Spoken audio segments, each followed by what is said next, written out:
progress. So we are rounding up economic growth and potential growth.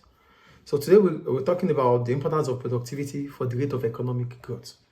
So we know what productivity is already. Output in relative to input, that is productivity. And when you talk about rate of economic growth rate, we're talking about the measures and changes in the economic output. So you are measuring changes that has occurred in your output as an economy. That is what the rate of economic growth is.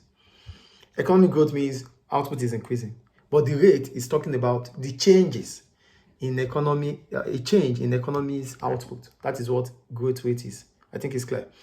So here it said actual economic growth with no corresponding potential growth will push production closer to PPF. So we have our PPF, which is the combination of what can be produced if all resources are fully utilized.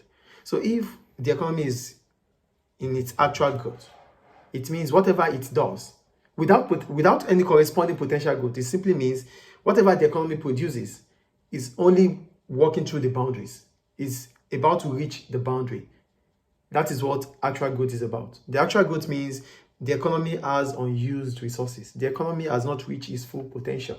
That's what actual growth is. So here they said, actual economic growth with no corresponding potential growth will push production closer to PPF.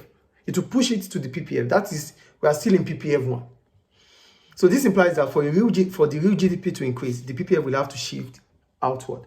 So if we are talking about the real GDP, for it to improve, it means our PPF and the long-run aggregate supply curve must shift rightward and outward.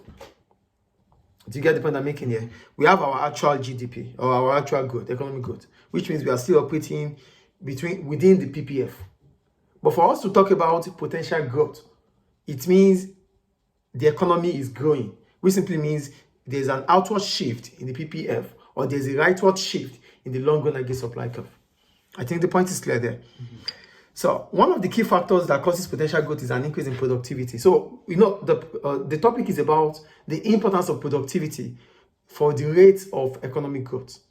So if economy has to grow, if the output has to increase, one of the factors that would increase output is the productivity.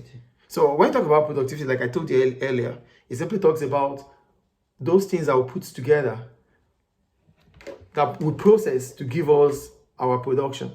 So that means output divided by input. So we're talking about the factors of production. Simply, we're talking about the factors of production.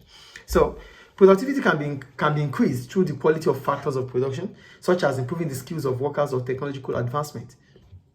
So because productivity is important to the rate of economic growth, it means for the PPF to shift outward or for the long-run aggregate supply curve to shift rightward, we have to increase productivity. So how do we increase or improve productivity? We can increase productivity through improving the skills of the workforce.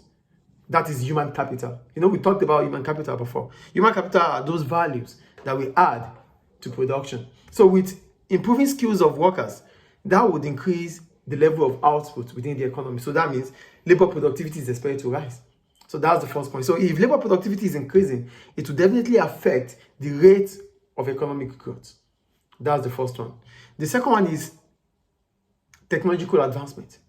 That means we are investing in capital goods. So the quality of capital goods can also influence or impact on the rate of economic growth. So those are ways in which productivity is important to the rate of economic growth. So how do we now increase productivity itself? We can increase productivity, like we talked earlier, through capital and through labor. Labor is through improving the skills or training and education. And for capital, it means we have to invest more in technology. I think the point is clear. Another way to increase productivity is we're not trying to buy or invest in technology. Rather, we are improving the existing factors of production. So when we are able to invest, when we are able to improve the efficiency of existing factors of production, it means we are doing things in a better way. So that would also increase productivity. So yeah, I would also an increase in the efficiency on the existing factors of production will bring about increases in productivity. So for productivity to increase, we need to either invest in technology or improve the skills of our workers. If we invest in technology, it increases capital productivity. If we invest in workers, it improves labor productivity. So either ways, the economic growth rate will be impacted or will be influenced with the rate or with an increase in productivity. Therefore, to increase the trend growth rate, we need to increase productivity. So for us to increase the rate of economic growth, we have to increase productivity. And to increase productivity, we have to invest in workers and in technology, or we improve the efficiency of, or we improve the methods in which we use existing factors of production. So that is why productivity is important to the rate of economic growth. I think that one is clear. Clear, right? Great.